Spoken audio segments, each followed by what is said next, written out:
नमस्कार मंडळी, श्रीदेवीच्या स्वयंपाकघरात आपले स्वागत आहे. आज मी आपल्याला पंचामृत दाखवणार आहे. त्याचा मसाला कसा बनवायचा ते दाखवते. चला तर मग श्रीदेवीच्या स्वयंपाकघरात. पंचामृतासाठी लागणारं साहित्य: धने 1 वाटी, तीळ 1 वाटी, मोहरी अर्धी वाटी, 1 चमचा मेथ्या. हे सगळं आपल्याला भाजून घ्यायचं आहे आणि पावडर करायची आहे. त्याच्यानंतर फोडणीसाठी आपल्याला लागणारं साहित्य: खोबरं, हिरवी मिरची, तेल, गूळ, चिंचेचा खोड, हिंग, चवीनुसार मीठ. आता आपल्याला हा सगळा मसाला भाजून घ्यायचा आहे.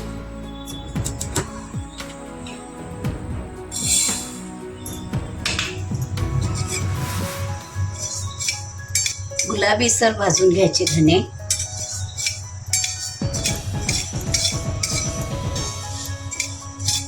आता धने गुलाबीसर भाजून झालेले आहे. हे काढून घ्यायचे आणि तीळ भाजायला घ्यायचे. तीळ असे थोडे तडतड उडायला लागले आणि थोडा रंग बदलला तिळाचा की हे पण काढून घ्यायचं. आता मोहरी भाजून घ्यायची. मोहरीचा पण रंग बदलतो आणि त्या पण तडतड उडायला लागतात.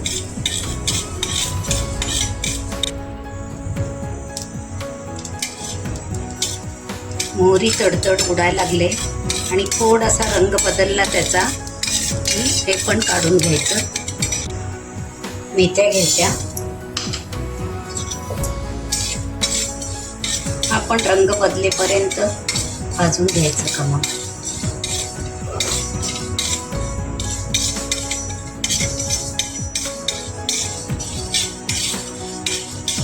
मेथ्या पण गुलाबीसर झालेल्या आहेत आणि त्याचा खमंग वास सुटलेला आहे.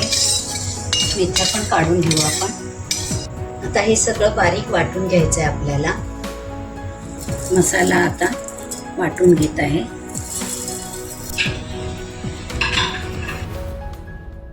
हा मसाला आता वाटून तयार झालेला आहे.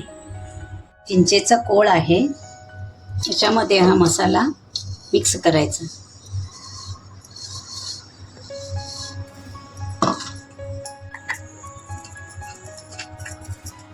यातच अर्धी वाटी गूळ पण टाकायचा.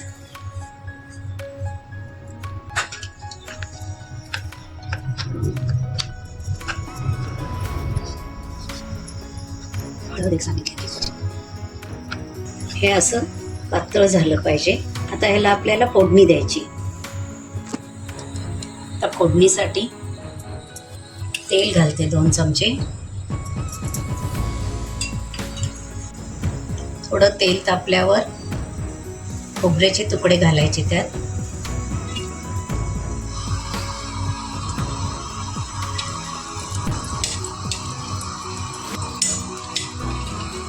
थोडं खोबरं थोडंसं गुलाबी झाल्यावर हिरव्या मिरच्या टाकायच्या.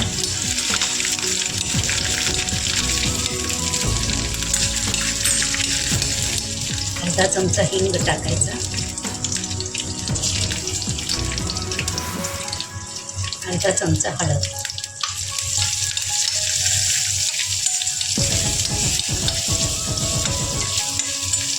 आणि हे वाटलेलं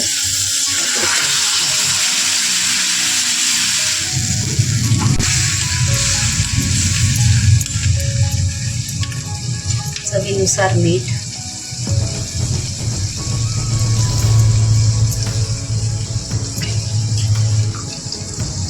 थोडं अजून पातळ करायचं.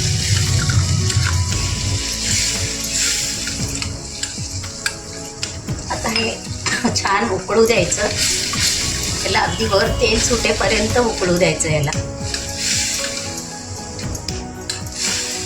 15 मिनिट अक्षरशः रंग बदलेपर्यंत आणि वर तेल सुटेपर्यंत शिजवावं लागतं. 15 मिनिट छान शिजलेलं आहे. वर छान तेल सुटले आणि हे आता तयार झालेलं आहे.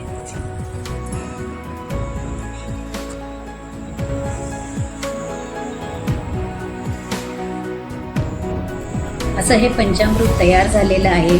हे 15 दिवस टिकतं. करून बघा, खाऊन बघा, लाईक करा आणि सबस्क्राईब करायला विसरू नका हां.